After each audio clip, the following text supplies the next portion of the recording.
Hey everyone, welcome back to the house of literature. और अब तक हमने क्या पढ़ा है? अगर आपने ये सब मिस कर दिया तो please go watch our previous videos. ठीक है, तो अब तक हमने बेवुल्फ पढ़ा है, ओल्ड इंग्लिश पोइट्री के डिवाइसेस समझे हैं, एलिट्रेशन, केनिंग्स, कसूरा सब कवर किया है।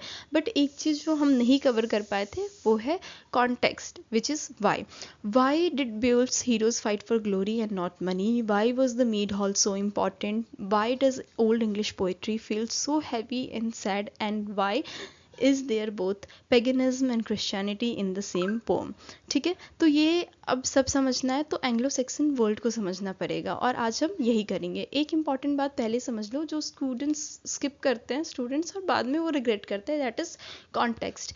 Context is everything in literature. कोई भी टेक्स्ट हो, कोई भी पोम हो, कोई भी नॉवल हो, वो अपने एक टाइम का प्रोडक्ट होता है। आप जितना ज़्यादा उस वर्ल्ड को समझोगे उतनी ही क्लियरली आप उस पीस ऑफ लिटरेचर को समझोगे।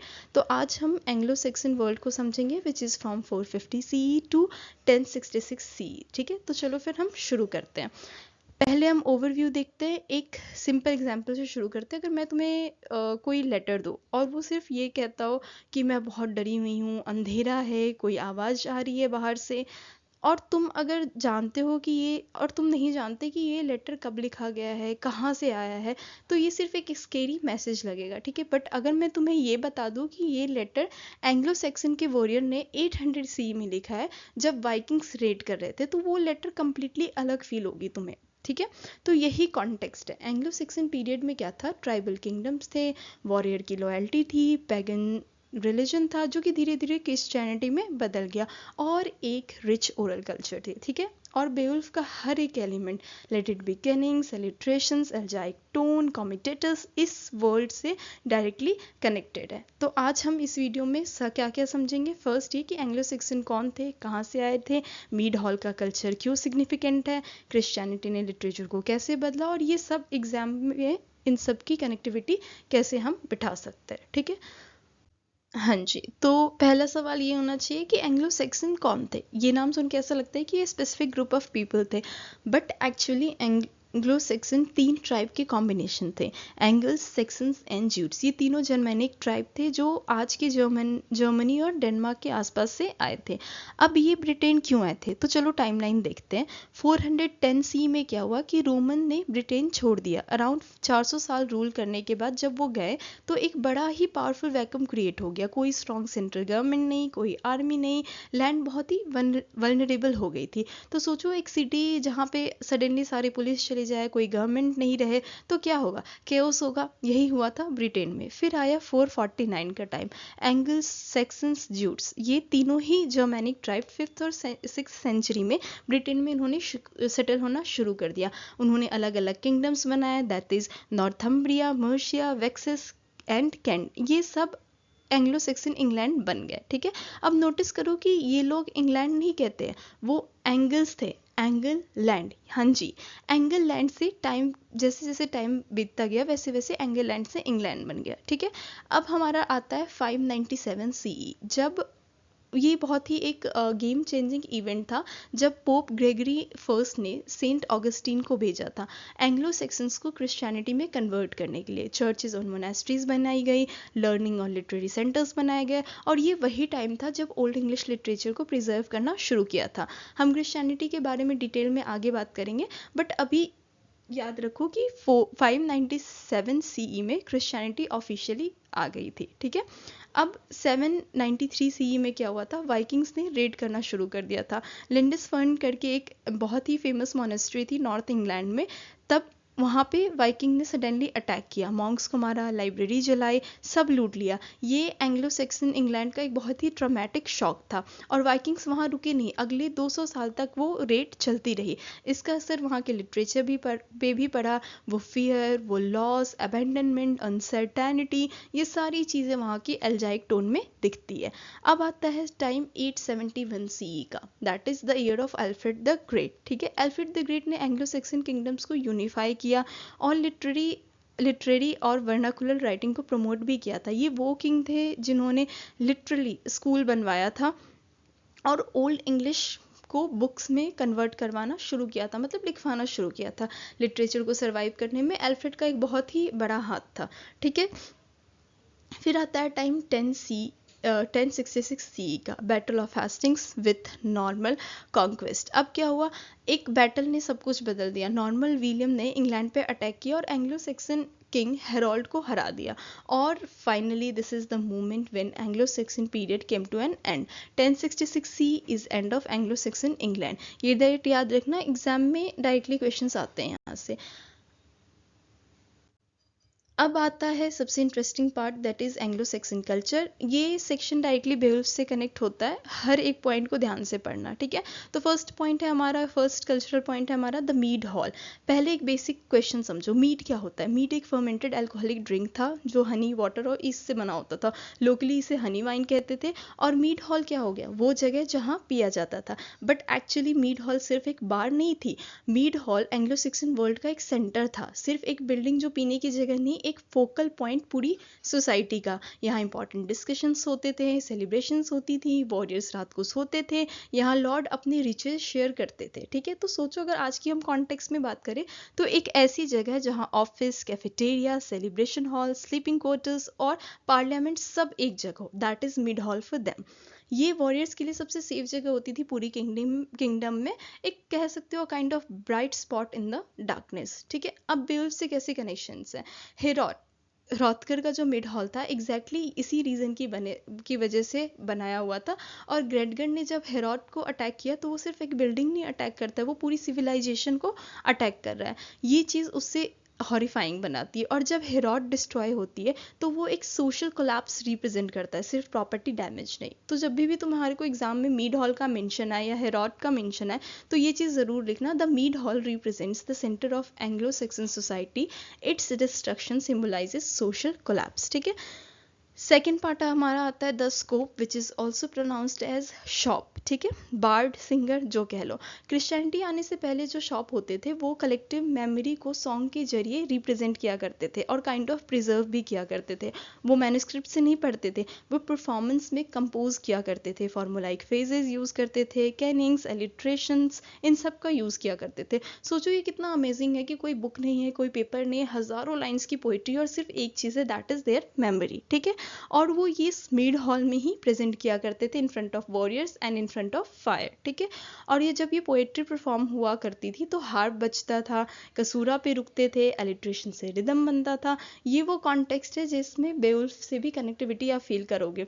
Story telling Anglo Saxon culture में एक ट्रेडिशन थी, हीरोइक डीड्स, मिथ्स, इन सबको ओरली क्या किया गया, एक जनरेशन से दूसरे जनरेशन तक पास ऑन किया गया। ये उनके लिए सिर्फ एक सोर्स ऑफ एंटरटेनमेंट नहीं थी बल्कि एक सोर्स ऑफ एजुकेशन भी है, ठीक है। अब थर्ड पॉइंट है हमारा कॉमिटेटस बॉन्ड। ये कॉन्सेप्ट हमने पहले भी पढ़ा है बट हम आज इसको थोड़ा कॉन्टेक्स्ट में समझते हैं। कॉमिटेटस इज लॉर्ड एंड थेन के बीच का एब्सोल्यूट लॉयल्टी वाला बॉन्ड, ठीक है। लॉर्ड की ड्यूटी क्या होती थी, अपने वॉरियर्स को रिवॉर्ड करना, प्रोटेक्ट करना, फीस देना। वॉरियर की ड्यूटी क्या होती थी, लॉर्ड के लिए लड़ना, ज़रूरत पड़े तो मरना, लेकिन भागना नहीं। ये एक कॉम्प्लेक्स सिस्टम था ऑनर का। Breaking the law will bring the biggest shame in the Anglo Saxon society.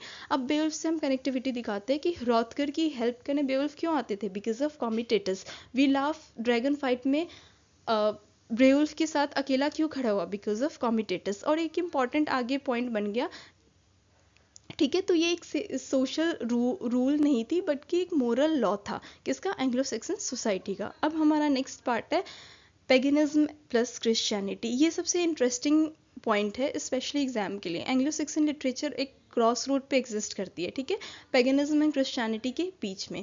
पहले पेगन का वैल्यू समझते हैं हम, ठीक है। वर्ड विच इज़ फेट, जो होना है वही होगा, इंसान कंट्रोल नहीं कर सकता। Then comes lof which is glory. Warrior का अल्टीमेट गोल क्या होता था, fame, honour which is glory, ठीक है। तो वॉरियर कोड क्या है, कॉमिटेटस है, बैटल है, ऑनर है, ये सब कुछ है, ठीक है। फिर 597 सी में क्या हुआ, सेंट ऑगस्टीन आते हैं, चर्चेज और मोनेस्ट्रीज के सेंटर्स शुरू बनते हैं, लर्निंग एंड लिटरेरी सेंटर्स खुलते हैं और ओल्ड इंग्लिश को प्रिजर्व करना शुरू होता है। अब एक ये इंपॉर्टेंट बात समझो कि क्रिश्चियनिटी बहुत ही स्लो और ग्रेजुअली मिक्स हुई। वो पहले वाले बिलीव्स को एब्जॉर्व करती रही और उनको नए रूप में ढालती गई। काफ़ी टाइम तक स्पेशली जो पोएट्स थे ना, वो इन दोनों वर्ल्ड्स के बीच में, पैगनिज्म एंड क्रिश्चियनिटी के बीच में क्या करते थे, ऑसिलेट करते थे। तो अब इस ऑसिलेशन का रिजल्ट ये हुआ कि ओल्ड इंग्लिश लिटरेचर में क्रिश्चियन एलिमेंट के साथ साथ पेगन एलिमेंट भी आपको दिखने को मिल जाएगा। जो जर्मैनिक हीरो थे उनके आइडियल्स ब्लेंड शुरू हुए किसके साथ, फेथ, रिडेम्पशन और स्पिरिचुअल जर्नी के साथ। हीरोइक नैरेटिव्स में बिब्लिकल फिगर्स ऐड होना शुरू हुए। तो इसको एक बहुत ही ब्यूटीफुली कॉम्बिनेशन आप उभर करके सामने आया। अब बेवुल्फ इसका परफेक्ट एग्जाम्पल है। अगर बेवुल्फ का आप पेगन साइड देखो तो wyrd, warrior code, comitatus, glory in battle, और क्रिश्चियन साइड देखो तो Grendel as descendant of Cain, good versus evil का जो उसमें पार्ट है। तो ये एक एक्सीडेंटल मिक्स नहीं, ये एंग्लो सेक्सन सोसाइटी की रियलिटी है जो कि बहुत ही ट्रांसफॉर्मेटिव रही है। और एक इम्पॉर्टेंट चीज़, क्रिश्चियनिटी आने से पहले जो एंग्लो सेक्सन्स थे ना, वो बुक नहीं लिखा करते थे। रिटन वर्ड चर्च की वजह से इंपॉर्टेंट हुआ, तो क्रिश्चियनिटी ने राइटिंग को इंट्रोड्यूस करा था एंग्लो सेक्सन इंग्लैंड में। मतलब अगर क्रिश्चियनिटी नहीं होती तो बेवुल्फ कभी रिटन फॉर्म में आता ही नहीं। शॉप से मोनेस्ट्री तक, ओरल ट्रेडिशन से राइटिंग तक, ये जो जर्नी है ना, वो पेगनिज्म से क्रिश्चियनिटी तक कवर हुई है। ठीक है, तो एक एग्जाम के लिए गोल्डन पॉइंट आपका हो सकता है। तो अब चलो क्विक रिकैप कर लेते हैं। जो एंग्लो सेक्सन्स थे वो एंगल्स, सेक्सन्स और ज्यूट्स, तीन जर्मेनिक ट्राइब थे। 449 सी में ब्रिटेन आए after Roman empires 400 long rule. फिर क्या हुआ, period ended with Norman conquest of 1066 सी। मीड हॉल कल्चर क्यों इंपॉर्टेंट है, लॉर्ड, वॉरियर्स, कॉमिटेटस, शॉप और स्कोप, इन सब से क्या बना है, हमारा ओल्ड इंग्लिश लिटरेचर बना है। ठीक है, और मीड हॉल का एक इंपॉर्टेंट चीज़ याद रखना, it is centre of civilisation. Comitatus and wyrd, comitatus is loyalty between a lord and his thanes, and wyrd is faith. Anglo Saxon society की ये दो गवर्निंग वैल्यूज है। नेक्स्ट है हमारा क्रिश्चियनिटी, जो कि 597 सी में आया वाया सेंट ऑगस्टीन, और पेगन वैल्यू के साथ साथ एक फैसिनेटिंग ब्लेंड प्रोड्यूस करता है जो कि लिटरेचर में काफ़ी अच्छी तरीके से रिफ्लेक्ट होता है। अब की इनसाइट क्या है, देखो, हिस्टोरिकल कॉन्टेक्स्ट लिटरेरी एनालिसिस की फाउंडेशन है। Know the world before knowing the text. ठीक है, तो जब तुम वर्ल्ड को जानते हो ना, उस वर्ल्ड को जानते हो, तो तुम्हारे लिए टेक्स्ट जानना बहुत, समझना बहुत ईजी हो जाता है। अब हम चलते हैं Q&A की तरफ। रूल याद है, पहले खुद सोचो, आंसर करो, फिर देखो। नाउ आई होप अभी तक आपने देख लिया होगा। So the question is what was the comitatus bond in Anglo Saxon society.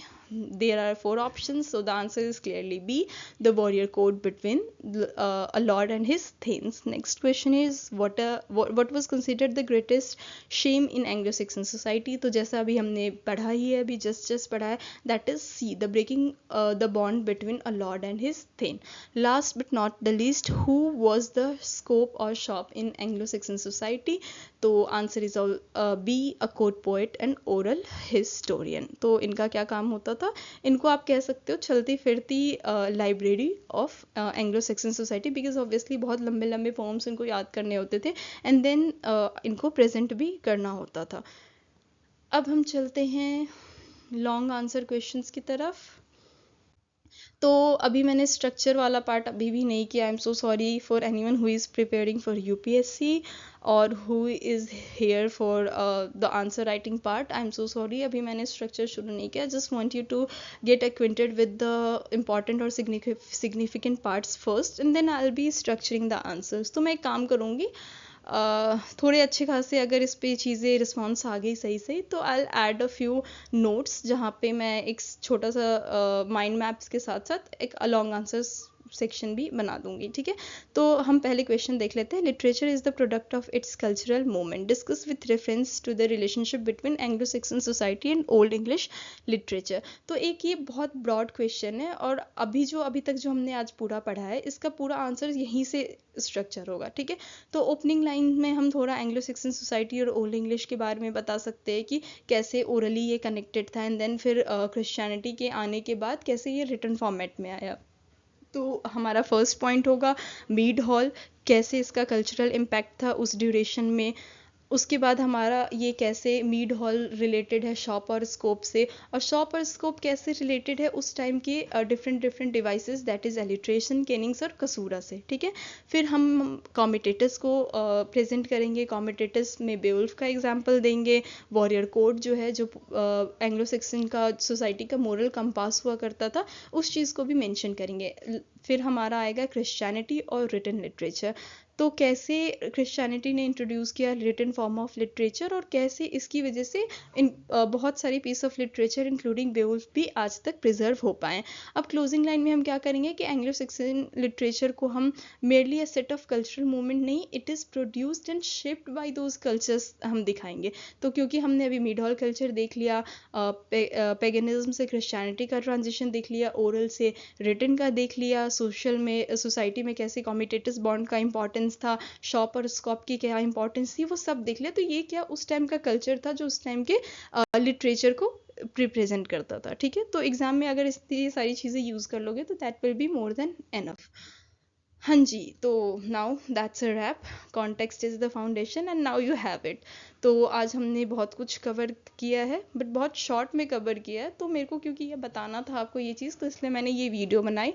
Next video मैं कैडमन पे बना रही हूँ। तो बिफोर यू गो, अगर आपको ये वीडियो हेल्पफुल लगी हो, या आप किसी भाई बहन दोस्त या रिश्तेदार या किसी जानने वाले को अगर आपको लगे कि उनको ये हेल्प कर पाए, प्लीज़ शेयर करो, लाइक करो, सब्सक्राइब करो और बेल आइकन ऑन करो, और हमारा टेलीग्राम चैनल ज्वाइन करो। लिंक मैं डिस्क्रिप्शन में ऐड कर दूंगी। टिल देन मिलते हैं नेक्स्ट वीडियो में। Till then take care everyone, bye bye.